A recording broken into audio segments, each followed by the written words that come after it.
علیہ وسلم کے جو لشکر کے حوال ہیں وہ بھی میں آپ کے سامنے رکھتا ہوں، لیکن ان مجبوریوں کے باوجود اللہ رب العزت نے بعض ایسے واقعات، ایسی چیزیں پیش آئیں کہ کفار کے لشکر کے اندر آپس میں پھوٹ ضرور پڑ گئی۔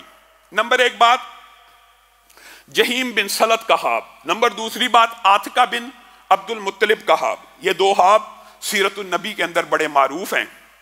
ان دونوں نے ایک طرح کے حاب دیکھے۔ عاتقہ بن عبد المطلب نے حاب میں دیکھا کہ ایک شخص آیا ہے اور اس نے آ کے اپنے اونٹ کی سواری کے اوپر آیا ہے اور ایک پہاڑ کی چوٹی سے ایک پتھر پھینکا ہے۔ وہ پتھر پہاڑ کی چوٹی سے گرتا ہوا آ رہا ہے اور ریزہ ریزہ ہو گیا ہے۔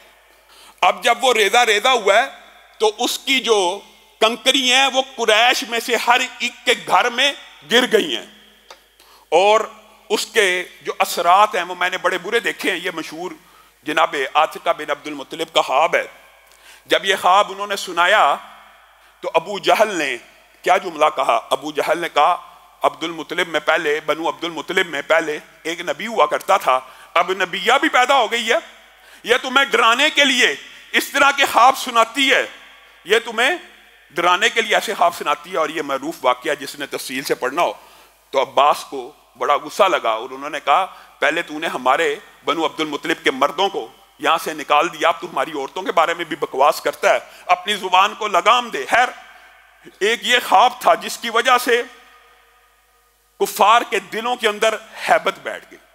پھر جہیم بن سلط نے ایسا ہی ایک خواب دیکھا، اور اس نے کیا دیکھا؟ ایک اونٹ ہے، ایک گھوڑا ہے، وہ اترا ہے، اونٹ کی گردن میں ایک تیر لگا ہے، وہاں سے خون کا فوارہ نکلا ہے، اور گھوڑے والا کہہ رہا ہے عتبہ مارا گیا، شیبہ مارا گیا، ربیہ مارا گیا، ابو جہل مارا گیا، امیہ بن خلف مارا گیا۔ یہ خواب ہے۔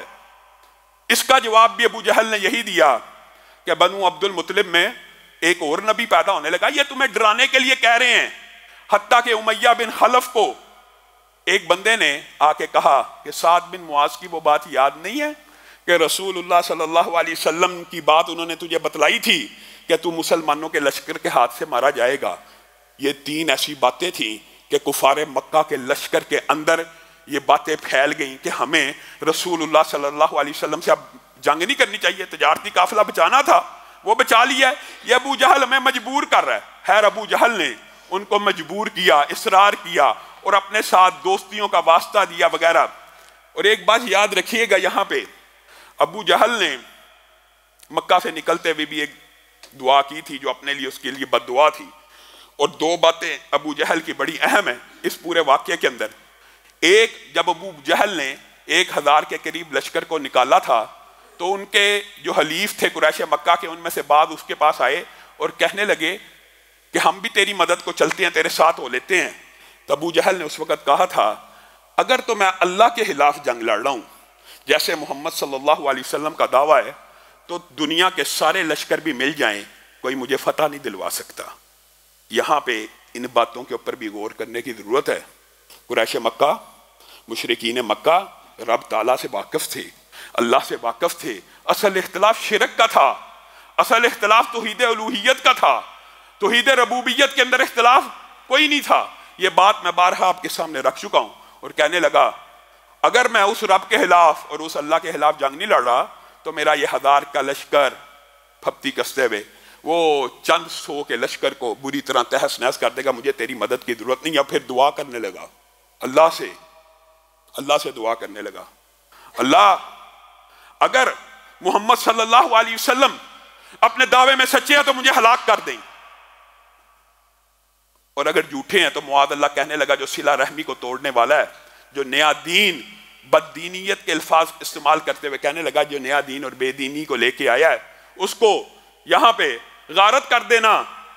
ان تستفتحوا فقد جاءکم الفتح، قرآن پاک کی پوری آیت ابو جہل کے اس مکالمے کے جواب میں اللہ تعالیٰ نے نازل کی کہ جس چیز کا تم وعدہ مانگتے ہو وہ وعدہ آن پہنچا ہے۔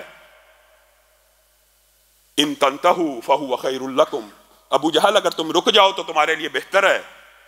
وَإِن تَعُودُوا نَعُودْ، اور اگر تم آؤ گے تو آؤ اپنے رب کے ساتھ، محمد صلی اللہ علیہ وسلم کے رب کے ساتھ مقابلہ کر دو۔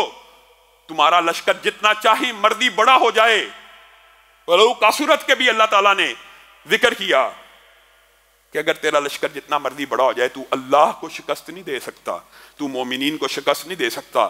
وَأَنَّ اللَّهَ مَعَ الْمُؤْمِنِينَ، اور اللہ رب العزت مومنوں کے ساتھ ہے۔